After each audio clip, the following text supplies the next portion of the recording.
Padova, Maria Delia, al solito uno dei percorsi, il Veneto, uno dei viaggi di queste giornate con te, buongiorno. Sì, buongiorno, si parlava di mascherine, ne ha un grande fabbisogno, una partita da 2,5 milioni è bloccata in Cina, il Veneto da tempo lotta contro la burocrazia, ha pensato una produzione interna, oggi verrà presentata una linea produttiva di mascherine, un prototipo e quindi lo vedremo insieme. Intanto vi mostro, questo è un tampone, viene eseguito nelle narici, poi nella faringe, costa 30 euro, entro 4-6 ore si ha il risultato.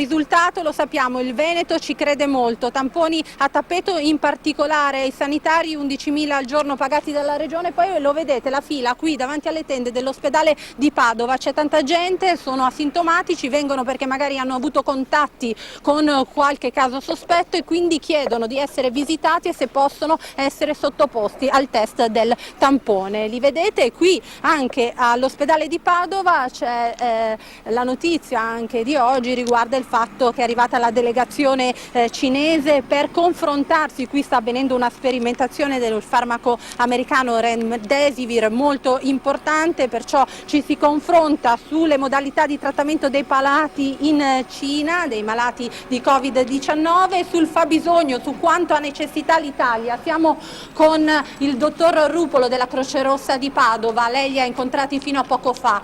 Che cosa avete chiesto come materiale sanitario?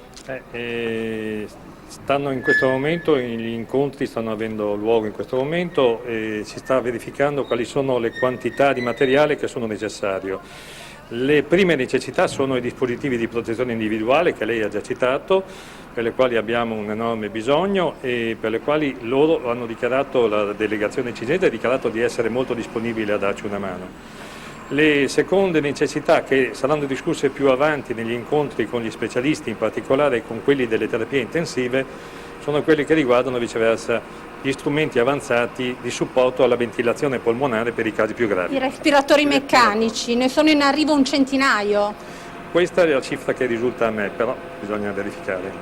Grazie per ora, Roberto. Allora, grazie Maria, ci stai mostrando molto in questi giorni le immagini, anche questi tamponi. Sappiamo qual è la linea del Presidente Zaia, qual è la linea del Veneto che, lo ricordiamo, no, Maria, è stata anche, come dire, rinvigorita dalle parole di OMS che ha detto fate più tamponi.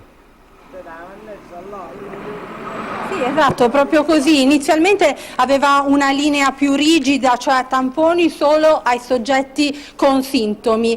Poi di fatto, anche tramite le parole di Walter Ricciardi, consulente del Ministero della Sanità, si è detto tamponi più possibile, non in modo indiscriminato naturalmente. Il senso è quello di individuare i soggetti positivi e i contatti in particolare, perciò la Regione pensa ad andare, quando un soggetto positivo fa la chiamata al 118, poi andare a individuare i familiari, le persone che abitano nello stesso palazzo e quindi ricostruire la rete di rapporti, perché questi sono considerati casi sospetti. E poi le cassiere dei supermercati, chi lavora negli uffici postali, abbiamo visto che purtroppo a Bergamo 2 persone che lavoravano in un ufficio postale sono decedute e questo significa che queste categorie sono le più esposte ed è a loro che va fatto il tampone, perciò in un certo senso anche in un modo mirato, perché loro potrebbero essere stati contagiati e quindi a loro volta contagiare.